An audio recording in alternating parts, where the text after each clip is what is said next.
Vamos a empezar en el capítulo 2. Y aquí es donde empiezan las cartas a las diferentes iglesias. Y decíamos la semana pasada, hay diferentes interpretaciones sobre estas cartas.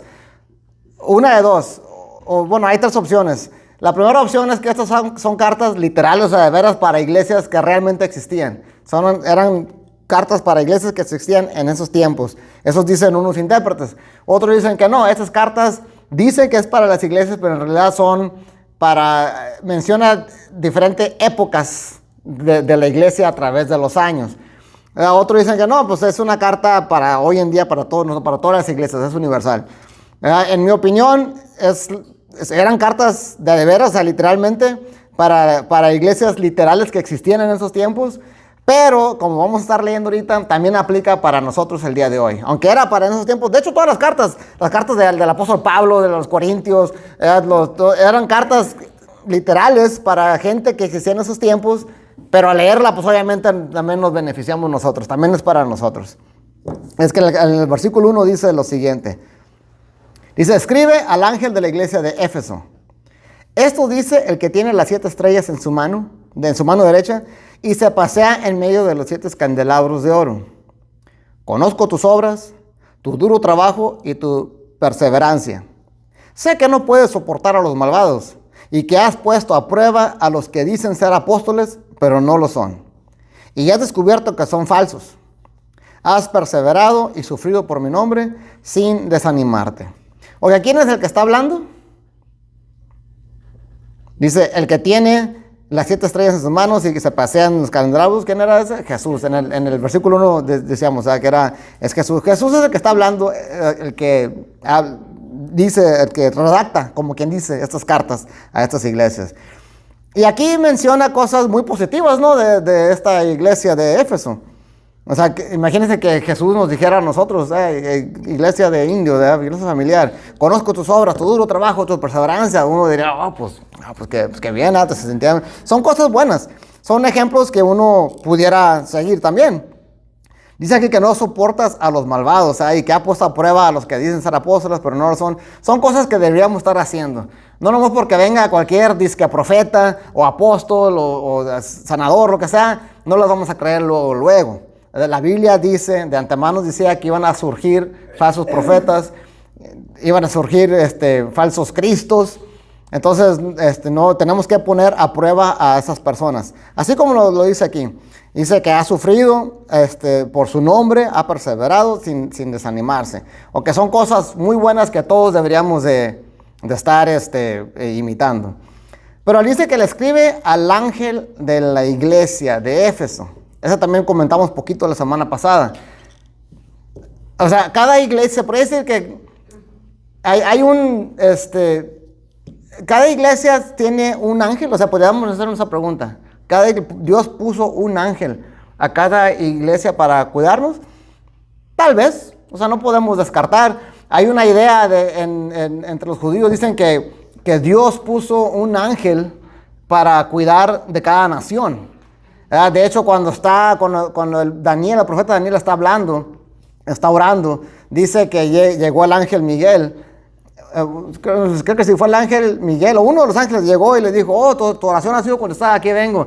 Nada más que me tardé porque cuando venía el ángel de Persia no me dejó venir, pues llegó el ángel Miguel y me apoyó. O sea, como que hay ciertos ángeles en las cabezas de cada país.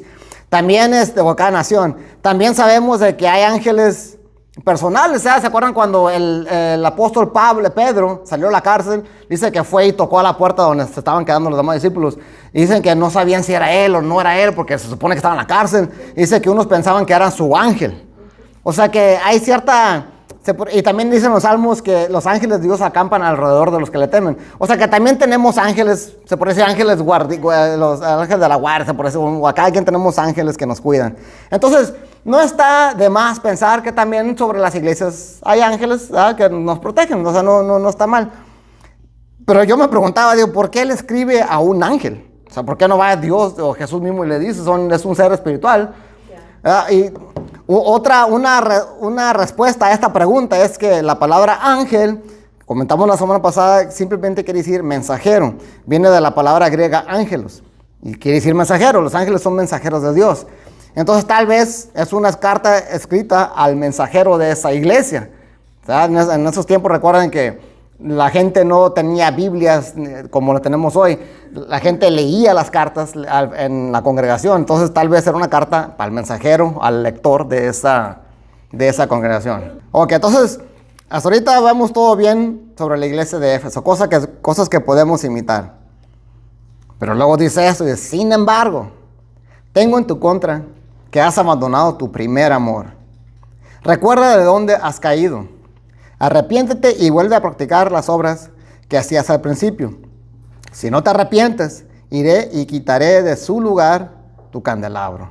O sea, que hay algo ahí que Jesús tenía en contra de esa iglesia. Y yo me pregunto, digo, pero todo lo que le acaba de decir, se mira que está muy bien, están perseverando, están sufriendo por su nombre, ¿verdad? No soportan a los malvados. Pues, pero dice que a pesar de que estaban haciendo todo eso, habían abandonado su primer amor. Ahora, ¿qué significará eso? ¿Qué significa abandonar su primer amor? Yo creo que el amor, y esto ya lo hemos comentado en otros estudios, en la Biblia el amor es un verbo, es algo que se hace. Al parecer, estaban haciendo muchas cosas buenas, pero dice, vuelve a practicar las obras que hacías al principio. Como que ese amor, ese fuego, ese ardor que sentían por Dios, como que ya se le había ido. Y tal vez dejaron, no sé, tal vez de estudiar más a fondo, de practicar cosas más positivas. Porque recuerden, en la Biblia hay dos tipos de mandamientos de Dios. Se le conocen los mandamientos negativos y los mandamientos positivos. Los mandamientos negativos son los que dicen no. Por ejemplo, no mates, no robes, no adulteres. Todos esos son mandamientos negativos. Y luego hay mandamientos positivos, los sí. O sea, ayuda al pobre. Trabaja, ayuda al pobre. Honra a tu padre, a tu madre. O sea, todas esas son las cosas que tienes que hacer. Son dos cosas que Dios nos manda, ¿verdad? Cuando estamos dormidos en la casa sin hacer nada, estamos cumpliendo, como que dice, todos los mandamientos negativos. No estamos robando, no estamos adulterando, no estamos matando, ¿verdad? Pero no, pues Dios no quiere que estemos nomás encerrados ahí en nuestro cuarto. Si no, estaríamos pecando en cierta manera, porque hay un montón de otros mandamientos que Dios te dice que vayas y hagas. Tal vez eso les pasaba a ellos. Porque a veces uno como cristiano se puede enfocar mucho en el no. Yo ya no tomo, yo ya no fumo, ya no voy a los bailes, yo no hago esto. Ok, pero ¿qué estás haciendo? O sea, ya sé qué es lo que no estás haciendo, qué bueno. Pero ¿qué estás haciendo? ¿Estás ayudando al pobre? ¿Estás ayudando en la iglesia?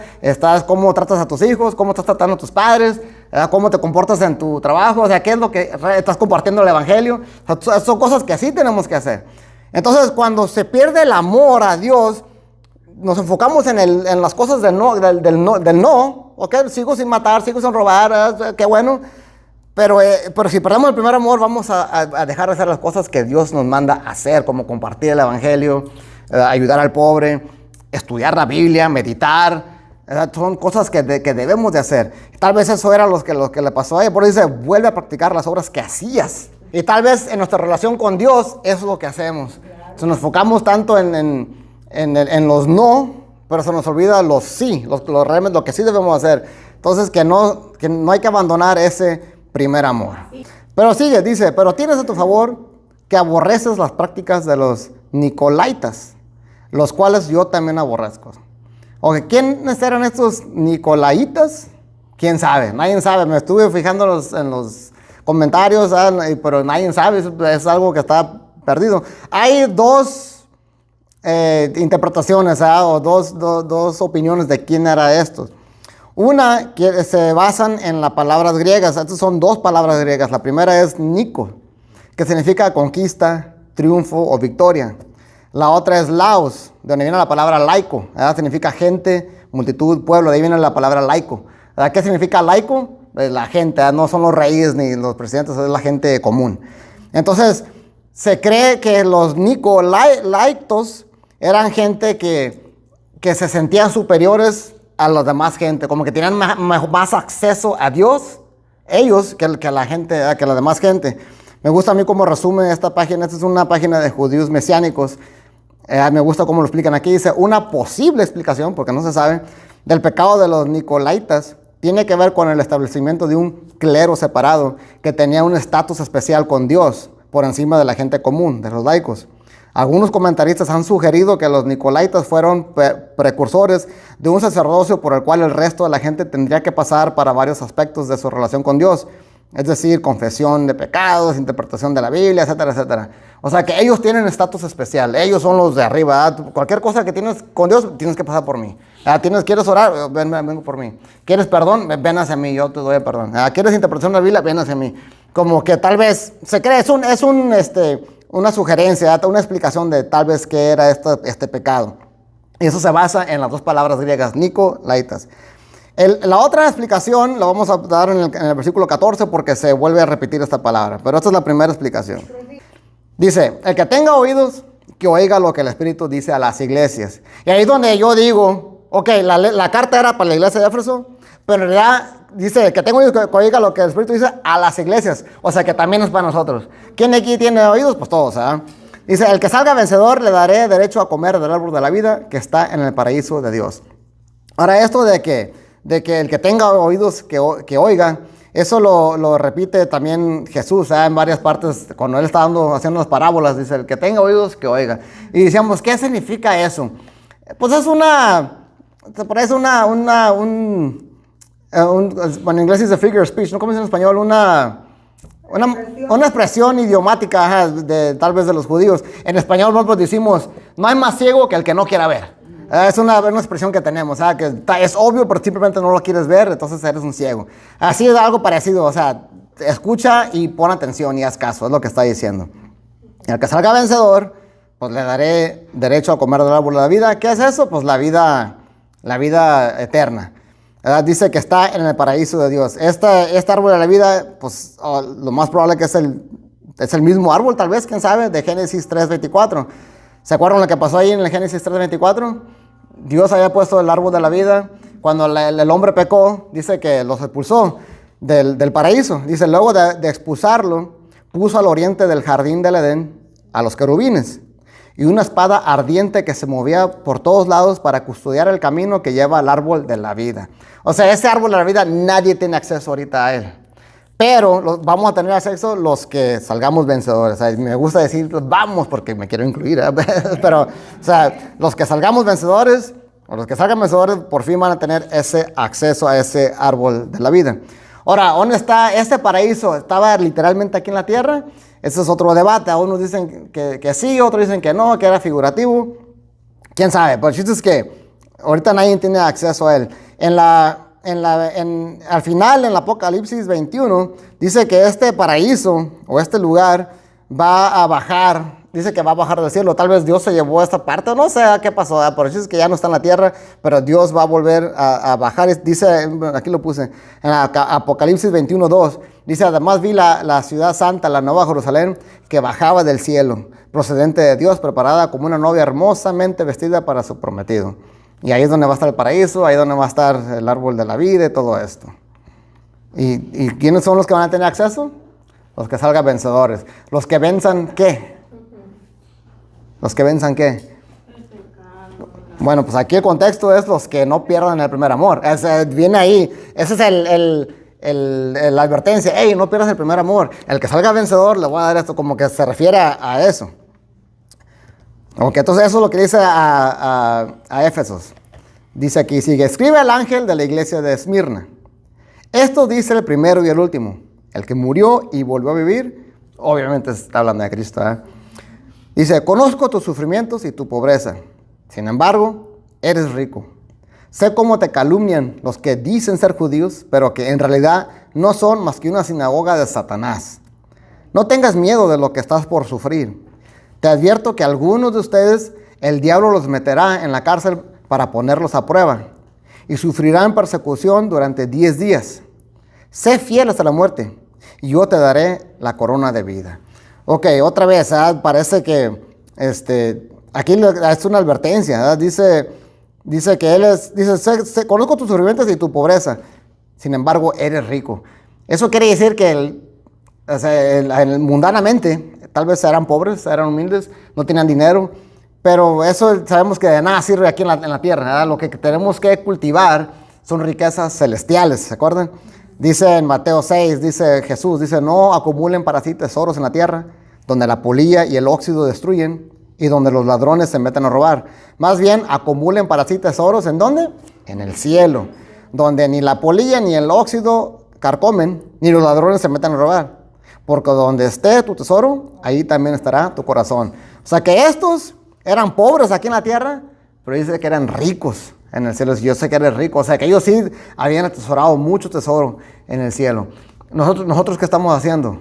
Estamos atesorando. Ahora, no, esto no está en contra del dinero, tampoco. No está diciendo que hagas una y dejes de hacer la otra.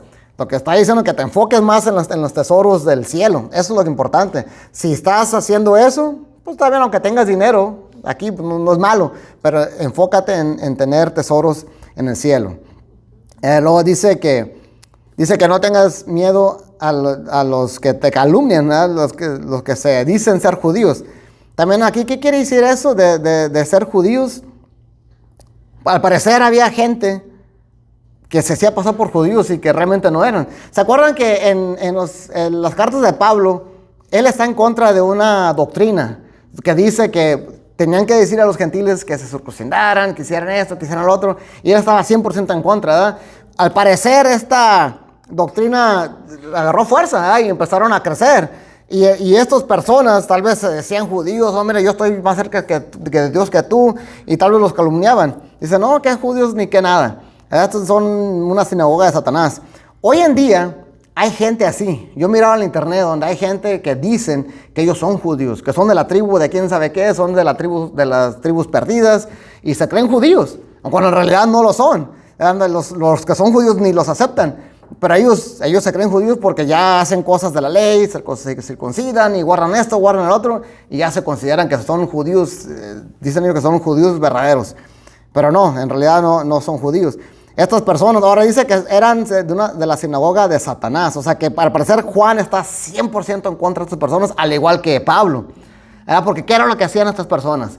Se circuncidaban y luego ¿qué? Obedecían a Dios con todo su corazón, ayudaban al pobre, honraban a sus padres. No, dice en Gálatas, habla sobre esto y Pablo les tira feo. Estas personas se circuncidaban y pensaban que ya eran salvos por ser circuncidados. ¿Y cuál era el resultado? Iban y vivían su vida otra vez como antes. Dice, antes en Gálatas 4, cuando no conocían a Dios, ustedes eran esclavos de los que en realidad no son dioses. Pero ahora que conocen a Dios, o más bien que Dios los conoce a ustedes, ¿cómo es que quieren regresar a esos principios ineficaces y sin valor? ¿Quieren volver a ser esclavos de ellos? O sea, como que esa doctrina estaba media diabólica. Dice, mira, circuncídate y ya eres salvo. Ya puedes regresar al mundo, vive como quieras. Acabo ya estás circuncidado, ya tienes el sello en tu cuerpo y ya eres... Esa es una doctrina demoníaca. O sea, al parecer esto era lo que estaba pasando en estos tiempos. Por eso dice Juan, es una sinagoga de Satanás. Y ahora tenemos que tener mucho cuidado porque también hay ciertas doctrinas así parecidas en el cristianismo. Tal vez no de circuncidar nada de eso, pero dicen, bautízate, hablan lenguas, haz eso y ya eres salvo. O sea, no es por tu fe, ya son por obras, ¿verdad? Si te bautizaste, si levantaste la mano, o si hablaste de lengua, hiciste esto, hiciste el otro, ya eres salvo. También hay que tener cuidado con eso. La salvación no es por obras. No es porque te hayas bautizado, no es porque hayas repetido una oración con el pastor algún día, no. Tienes que vivir tu vida en fe. Otra cosa que le dice aquí a Esmirna, le da una advertencia. Dice, no tengas miedo de lo que estás a punto de sufrir. Imagínense que Dios llegara y que te dijera, hey, están a punto de sufrir. Híjole, pero Dios está alentando, Jesús está alentando. Dice, te advierto que algunos de ustedes el diablo los meterá a la cárcel para poner a prueba, sufrirán persecución. Dice, pero sé fiel, aún hasta la muerte. Dice aquí, esta parte me recordó, esta advertencia que Jesús le da a Esmirna es parecida a la advertencia que Jesús le da a Pedro. En Lucas 22 le dice, Simón, dice, mira que Satanás ha pedido zarandearlos a ustedes como si fueran trigo. Pero yo he orado por ti para que no falle tu fe. Y tú, cuando te hayas vuelto a mí, fortalece a tus hermanos. O sea que, y a veces uno podemos preguntarnos, ¿por qué Dios permite estas cosas? O sea, aquí está diciendo claramente, Satanás pidió zarandearlos. Eso quiere decir que le fue concedido. Y dice, yo oré por ti, no para que no suceda, oré para que tu fe no falle, porque va a suceder. ¿Sí me entienden? O sea, igual así nosotros tenemos que tener en cuenta que cuando uno se acerca a Dios, uno quiere hacer las cosas bien, estás peleando esa batalla espiritual, va a haber ataques, de que va a haber, va a haber. Ahora, Dios te va a proteger para que tu fe no falle, ¿verdad? Pero de que va a haber ataques, va a haber ataques. ¿Se acuerdan de Job? ¿Quién se acuerda de la historia de Job? Todos nos acordamos, es una historia famosa, ¿verdad? Y va a pasar, de qué va a pasar, va a pasar. Pero cuando pase eso, tenemos que tener en mente, ok, Dios lo permitió por algo. Sabemos que Dios nunca te va a permitir sufrir más de lo que no puedas soportar. Sabemos que todas las cosas son para bien para quienes lo aman. O sea, al final vas a salir mejor, ¿verdad? Las pruebas refinan como el oro que se purifica por el fuego, así también nuestra fe. O sea, hay que recorrernos todas esas promesas. Ok, Dios, yo sé que estoy ahorita, me lastimé la mano como el hermano, ¿verdad? O pasó una tragedia, o que me quedé desempleado. Lo que sea lo que estamos pasando, hay que acordarnos de estas pruebas.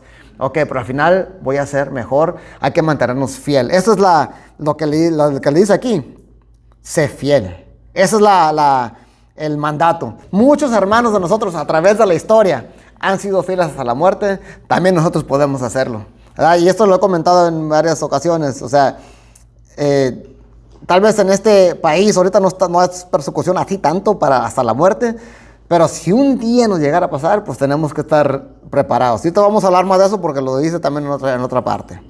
Ajá. Y también se le dice a los apóstoles, les dijo, yo oro por ustedes para que su fe no falle. Por otra parte le dice, oren para que no fallen, porque el espíritu está dispuesto, pero el cuerpo es débil.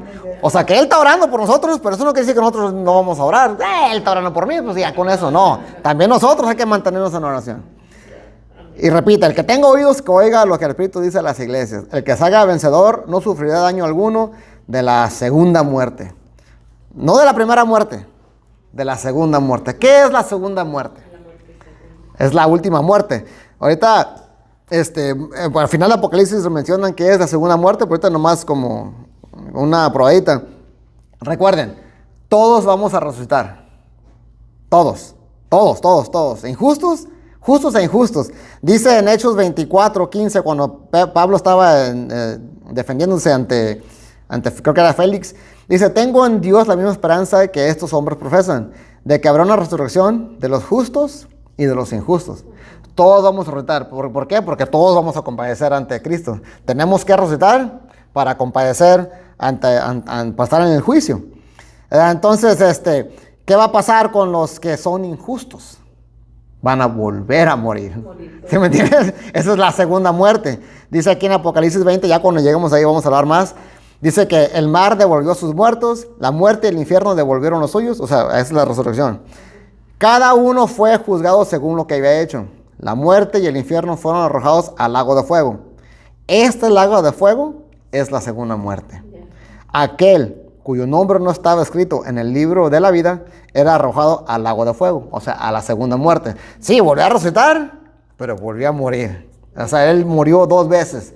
O sea, decía uno, es mejor volver a nacer y morir una vez, que nacer una vez y volver a morir. ¿Sí me entiendes?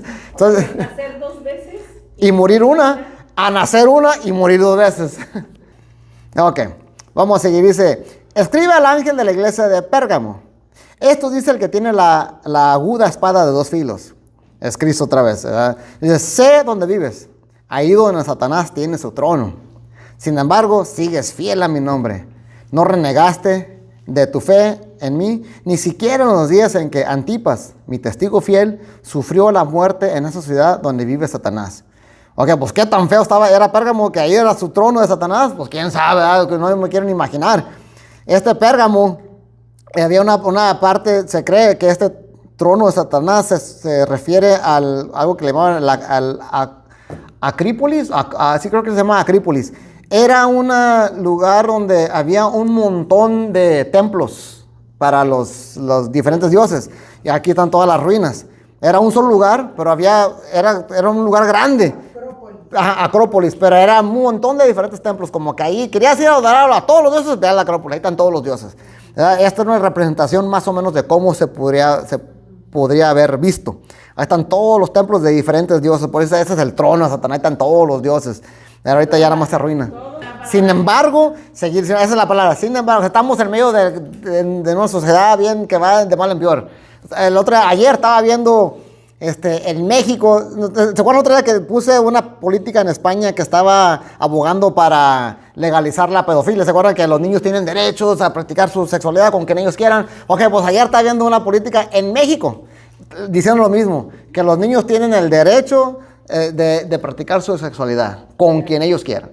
O sea, el punto es que estamos viviendo en una sociedad bien sucia, así, en el medio del cochinero.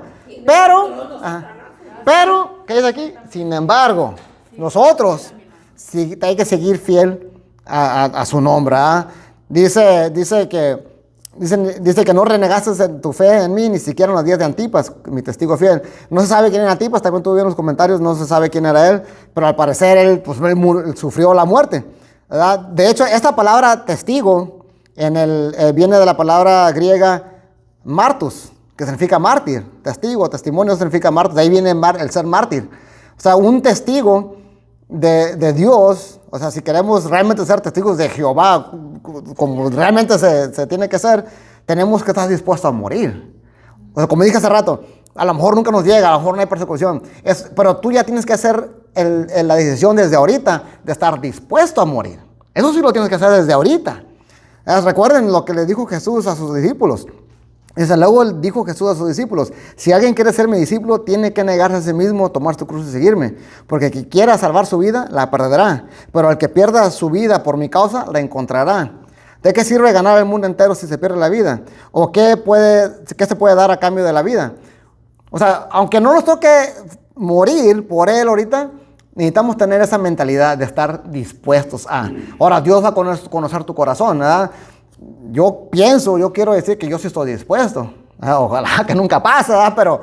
Pero yo quiero considerarme que si un día llegara a pasar eso, que tuviera que morir por él, yo quiero ser un testigo de él también. Y mantenerme fiel hasta la muerte, como decíamos ahorita.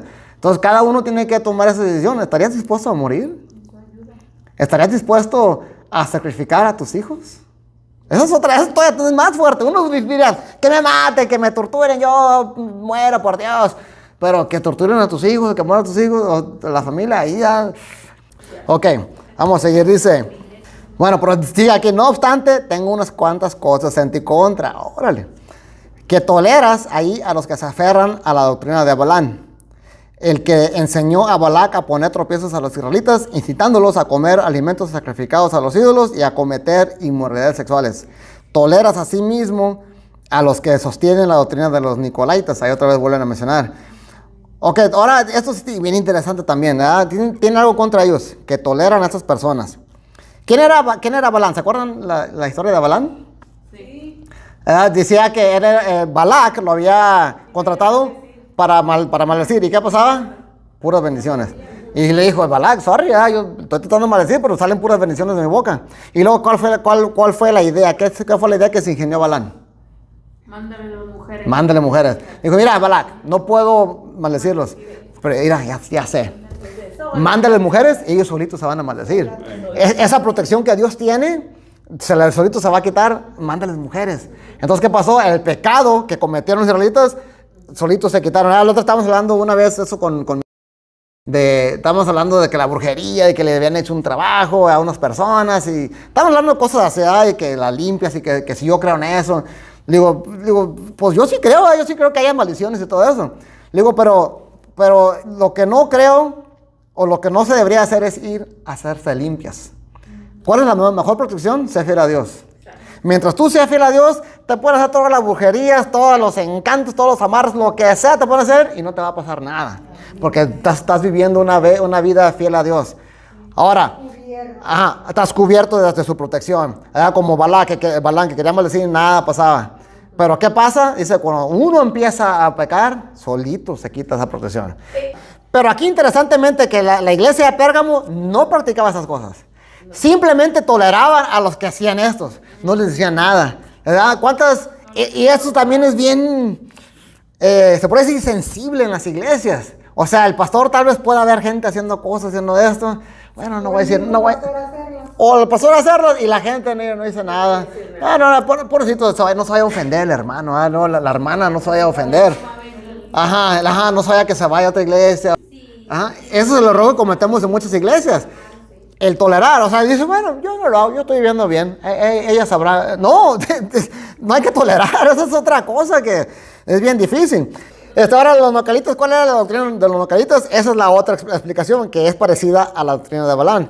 ¿Cuál es esta doctrina? Que incitan a los tropiezos, incitan a comer la idolatría, a cometer inmoralidades sexuales. Tal vez la doctrina de los nocalitas y la doctrina de Balaam tal vez era parecida, porque dice aquí así mismo, en otras versiones dice también toleras a los nicolaitas que hacen lo mismo, dicen otras, para parecer esa es la otra versión, como dice la hermana, que permiten la inmoralidad sexual y la idolatría y todo eso.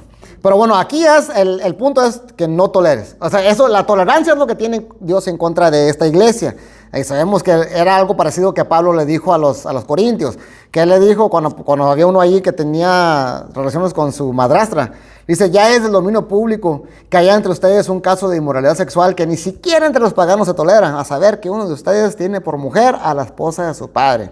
Y de esto se sienten orgullosos. ¿No deberían más bien haber lamentado lo sucedido y expulsado de entre ustedes al que hizo tal cosa? O sea, también había tolerancia, ¿verdad? Y esto es algo que se menciona mucho en nuestra cultura hoy. Tolerance, hay que tener tolerancia, tolerance. A veces no, la tolerancia no.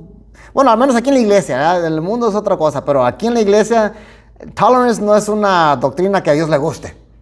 Ya los que somos dentro de la iglesia tiene que haber reprensión. Ajá. Dice, por lo tanto, arrepiéntete. ¿De qué? De esa tolerancia. De otra manera, iré pronto a ti para pelear contra ellos con la espada que sale de mi boca. Interesantemente que dice, no voy a pelear contra ustedes. Dice, contra ellos.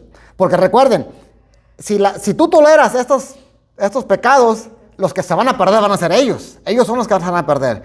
Entonces dice aquí, cuando corren a esta persona en Corintios, dice, cuando se reúnen en el nombre de nuestro Señor Jesús y con su poder yo los acompañé en espíritu, entreguen a este hombre a Satanás para destrucción de su naturaleza pecaminosa o de su cuerpo, dicen otras partes, a fin de que su espíritu sea salvo en el día del Señor.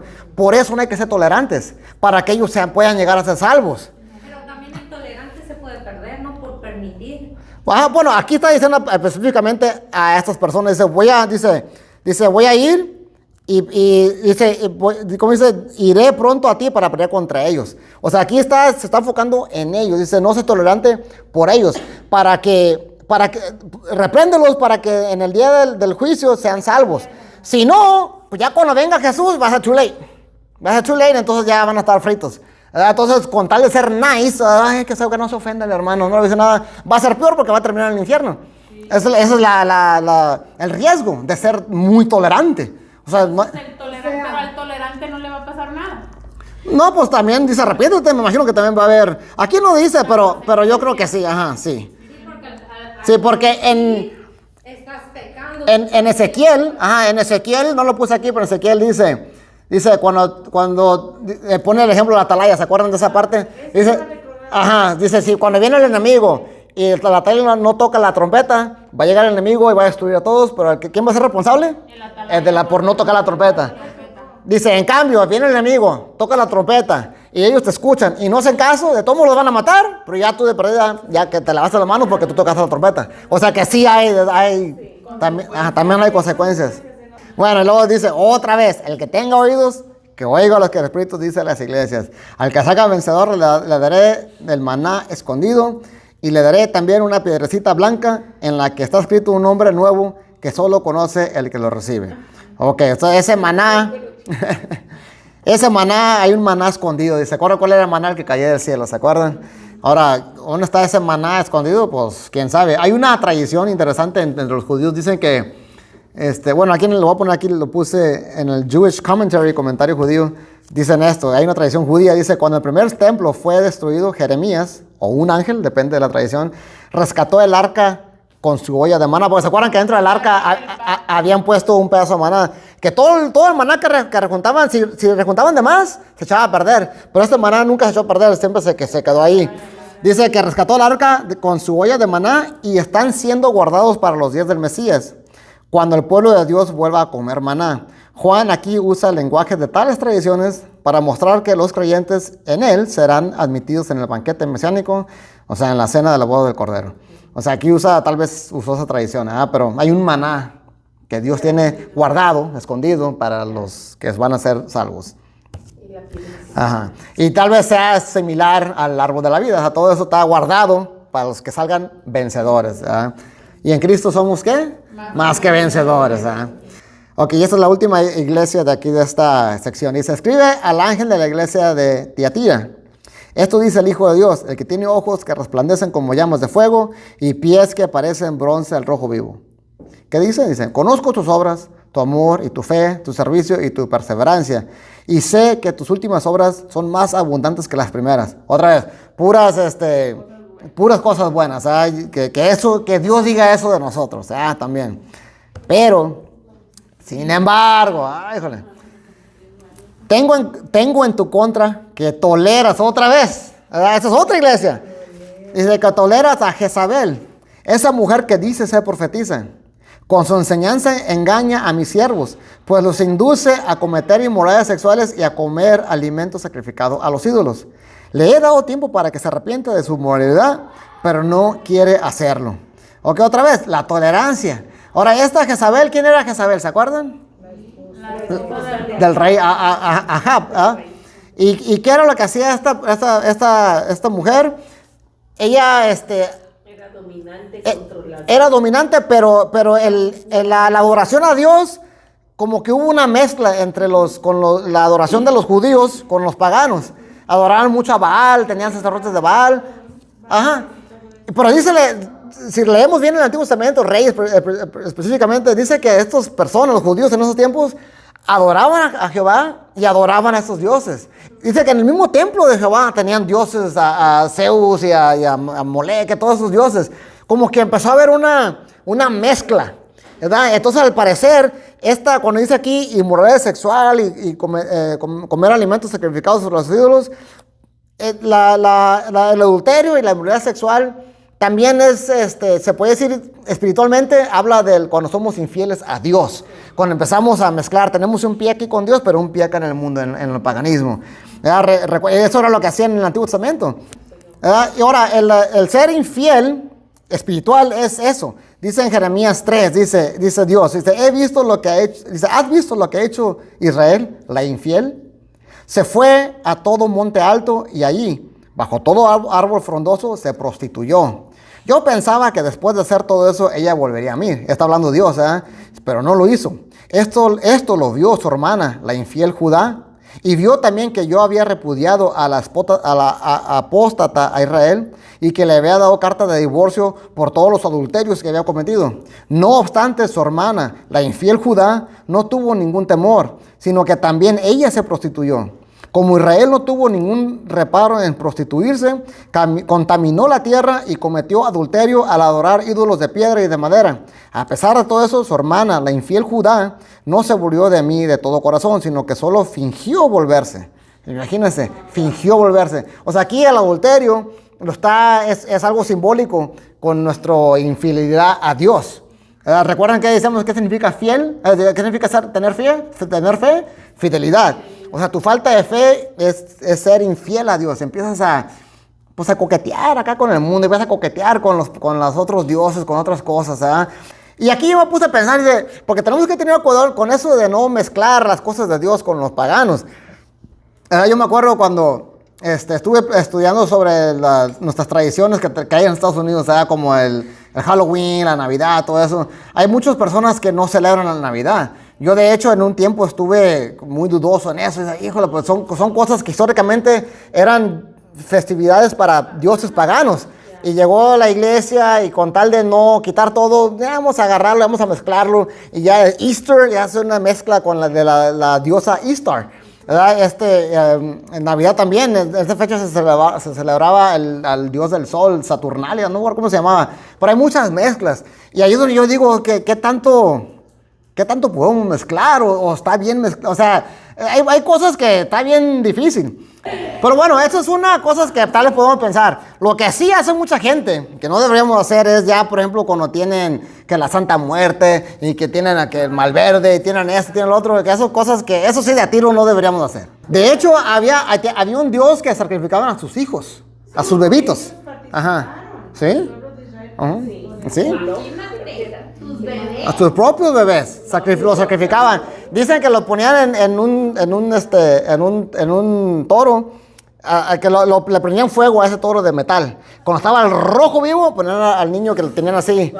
Y dice, hay un escritor griego, no me acuerdo cómo se llama, de esos escritores de antes, que un día él fue y que presenció y escribió. Dice que cuando estaban haciendo eso había tambores, tocaban tambores y que tocaban más fuerte para que los padres no escucharan los gritos del niño.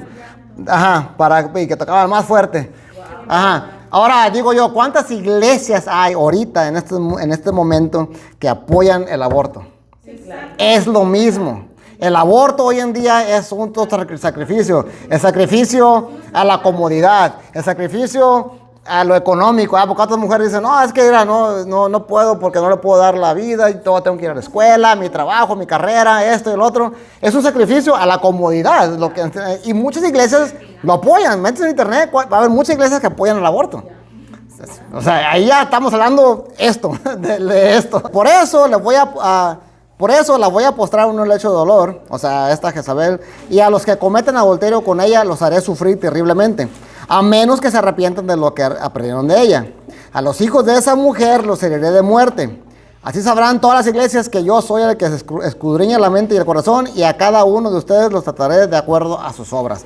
Otra vez, está hablando a las iglesias. Dice que se tienen que arrepentir a las iglesias, a las personas de las iglesias. Hay advertencia ahí. Ok, entonces, esta tolerancia, rapidito, no hay que tolerar. Porque ese es el pecado de esta iglesia también, que estaban tolerando. Hay una historia en 1 Samuel sobre Elí. ¿Se acuerdan del sacerdote Elí? ¿Se acuerdan de cuál fue su pecado? No estorbó a sus hijos. Toleró a sus hijos. O sea, dice aquí en 1 Samuel 13. Dice, ya le dije que por la maldad de sus hijos he condenado a su familia para siempre. Él sabía que estaban blasfemando contra Dios y sin embargo no lo refrenó. En otra versión dice, no los estorbó. Igual, o sea, cuando somos muy tolerantes con nuestros hijos o en la iglesia somos muy tolerantes con los que están pecando, no estamos estorbando a la gente, eso es pecado también. Es tolerancia. O sea, esa cultura de tolerancia ante Dios no está bien aquí dentro de la iglesia. En el mundo es otra cosa, dice Pablo, cuando les dije que no se juntaran con esa, no me refería al mundo, porque ellos, pues ni modo, me refería a los de la iglesia, y ni siquiera se juntan a comer con ellos. O sea, la tolerancia en la iglesia no debería de existir, a Dios no le gusta. Ok, ya para terminar, dice, ahora el resto de los que están en Tiatira, es decir, a ustedes que no siguen esa enseñanza, ni han aprendido los llamados profundos secretos de Satanás, les digo que ya no les impondré ninguna otra carga. Eso sí, retengan con firmeza lo que ya tienen hasta que yo venga. Ok, entonces, ¿qué significa eso de profundos secretos de Satanás? Pues quién sabe, también no se sabe. Mi teoría es, esta es mi teoría de que había una secta. ¿Alguien ha escuchado del gnosticismo? ¿Saben qué es el Gnostics?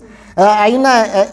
bueno, te lo voy a explicar. En 1 Timoteo, Pablo le dice sobre esto, dice Timoteo, dice, cuida bien de lo que se te ha confiado. Evita las discusiones profanas e inútiles y los argumentos de la falsa ciencia. Algunos, por abrazarlas, se han desviado de la fe. Esa palabra ciencia viene de la palabra griega gnosis, que significa ciencia o conocimiento. De ahí viene el gnosticismo. ¿Qué era el gnosticismo? Ok, GodQuestions.org tiene un resumen así que me gustó. Dice, el gnosticismo fue tal vez la herejía más peligrosa que amenazó a la iglesia primitiva. El gnosticismo está basado en dos falsas premisas. Primero, los gnósticos aseguran que la materia es inherentemente mala, o sea, todo lo que es físico es malo y el espíritu es bueno. Segundo, los gnósticos sostienen poseer un conocimiento, o sea, un gnosis, una ciencia superior, adquirido no en la Biblia, sino en algún plano místico superior de la existencia. Los gnósticos se ven a sí mismos como una clase privilegiada, elevada sobre todos los demás, por su conocimiento elevado y profundo de Dios. O sea, que dicen que la salvación se obtenía por tener cierto conocimiento. Lo físico era malo y lo espiritual era bueno. Y la y la consecuencia de eso es que decían, no importa lo que hagas en lo físico. Bueno, había dos ramas. Unos decían, no importa lo que hagas en lo físico. Puedes fornicar o ultrar lo que se haga a cabo del físico. Esto no sirve de nada. Lo que importa es tu espíritu. Entonces, con tu conocimiento vas a ser salvo. Los otros iban al revés. Decían, los otros no se casaban, no comían carne, no hacían nada físico, no le daban placer al físico, porque era malo. Entonces, que también va en contra de Dios. Dios quiere que te cases, tengas hijos, que disfrutes. Para Dios, tanto lo físico es bueno. Cuando Dios creó el mundo, dijo que todo lo miró y era bueno. O sea, el físico no es malo. Puede hacer cosas que Dios manda buenas en lo físico y en lo espiritual. Pero esos eran los gnosis, que tenían un conocimiento superior. Entonces, aquí le dice que estas personas que no tengan, dice a ustedes que no han seguido esas enseñanzas, esos malos llamados profundos secretos de Dios, ya no les impondré otra carga. O sea, sigan siendo fieles. Bueno, y aquí, ya al final dice, al que salga vencedor y cumpla mi voluntad hasta el fin, le daré autoridad sobre las naciones, así como yo la he recibido de mi Padre, y él las gobernará con puño de hierro y las hará pedazos como vasijas de barro. Está citando Salmos 2:9. También le dará la estrella de la mañana. El que tenga oídos, que oiga lo que el Espíritu dice a las iglesias. Dice que todos nosotros vamos a tener cierta autoridad también sobre las naciones. ¿Se acuerdan que habíamos hablado sobre eso? Que nosotros vamos a tener ciertos puestos. O sea, no me imagino cómo va a ser en el milenio, ¿verdad? Pero vamos a tener cierta autoridad. Me imagino que va a ser como Moisés. ¿Se acuerdan que el suegro le dijo, Moisés, tú eres el mero mero, pero necesitas tener más gente debajo de ti? Tal vez así sea, ¿verdad? Porque dice que les daré la estrella de la mañana. La única parte donde aparece esta parte de la estrella de la mañana es en Isaías 14:12. Pero se refiere a Satanás. Dice, ¿cómo ha caído del cielo lucero de la mañana? O sea, estrella de la mañana. Tú que sometes a las naciones, has caído por tierra. Al parecer, este lucero de la mañana, esta estrella de la mañana, era un título, era alguna posición de autoridad. Como decíamos hace rato, ¿verdad? El diablo tiene autoridad ahorita sobre el mundo. Él le dijo, dice, cuando el diablo tentó a Jesús, dice, entonces el diablo le llevó en un lugar alto y le mostró en un instante todos los reinos del mundo. Y le dijo, sobre estos reinos y todo su esplendor, le dijo, te daré la autoridad porque a mí me ha sido entregada. O sea que ahorita esa estrella de la mañana se refiere a Satanás, él es el que tiene la autoridad. Un día se la va a quitar a él y se nos la va a dar a nosotros. O sea, nosotros nos va a dar esa estrella de la mañana, esa puesta, esa autoridad, no sé cómo se diga. Ok, y pues ahí ya. Y otra vez termina con lo mismo. El que tenga oídos, que oiga lo que el Espíritu dice en las iglesias. Eso lo repitió siempre. O sea, pon atención, haz caso. Escucha a Israel, como le dice en Deuteronomio. Ok, y ahí se acabó esta sección.